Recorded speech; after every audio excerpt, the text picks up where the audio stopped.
शिव जी ने कि पहली उम्र आप आगे जाइए।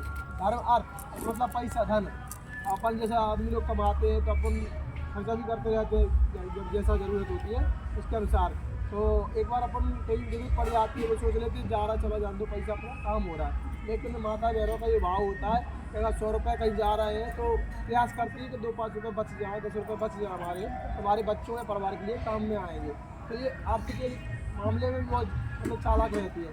जैसे आदमी कमाते आदमी तो कहीं चोरी चुपका से रख लेती है, जैसे नोटबंदी 500 नोट निकले थे ना बहुत होशियार रहती है। पैसा अरे पैसा दे कहाँ है जाओ फलाने दिनों मैंने 100 रुपये दिए थे यार रह गए थे, इनमें बहुत आगे रहती है। तो भगवान ने कहा ठीक है आप आगे हो जाओ। धर्म अर्थ काम और मोक्ष काम। अब काम है घर गृहस्थी का काम इनको ज़्यादा आता रुचि है, कोई रोटी बनाना बर्तन धोना या सारे कार्य करना और सब पढ़ने ना आवे कह दो में भी इनको रुचि आता है, तो घर गृहस्थी के काम में भी रुचि आता है। तो भगवान को तीसरी भावना भी अधिकार दे दिया। अब आया मोक्ष का काम। मोक्ष होता है उद्धार करना, दान पुण्य करके तपस्या करके पूजा पाठ करके ये भी करके, तो वो ये कर नहीं सकती क्योंकि इनको इतना पावर नहीं दिया भगवान ने।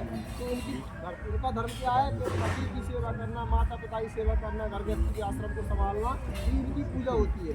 अब ये नहीं है कि पति जो भूखे बैठे हैं, सास जो भूखे बैठे हैं, पूजा कर रही है, घंटी भी हिला रही हैं, हाँ सबको नहीं बैठो पूजा कर रहा है, नहीं ये धर्म नहीं है। ये धर्म है कि पहले घर के परिवार को देख रेख करो, बच्चों की परिवार की सब खाना पीना दो, जब समय मिले तो भगवान का पूजन करो, ये अधिकार। तो मोक्ष का अधिकार पुरुष को है, पुरुष ही करा सकता है। तो इसलिए चौथी भावना से आगे लड़का चलता है। धर्म में हमारे सनातन धर्म में वेदों में 4 भावों का ही विधान है। 7 परिक्रमा तो अपन लोग कर लेते हैं, 4 का ही विधान है तो 7 ही कराएंगे ना।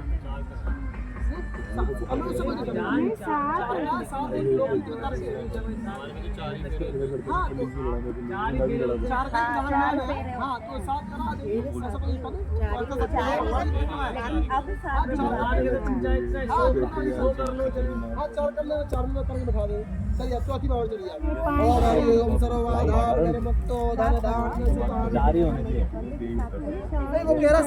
करा देंगे कोई बात नहीं।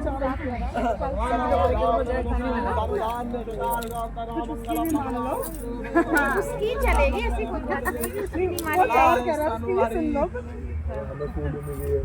चार हो गई है, 7-5 होते हैं, 7 बच्चन पार्वती भी रहेगी, 5 बच्चन भगवान से जाएंगे। तो इन सब की इच्छा है तो 3 और कर लो, भगवान की परिक्रमा है। हाँ वो करा देंगे। अच्छा सारे 7 बच्चन और 4 फेरे। वो अच्छा वो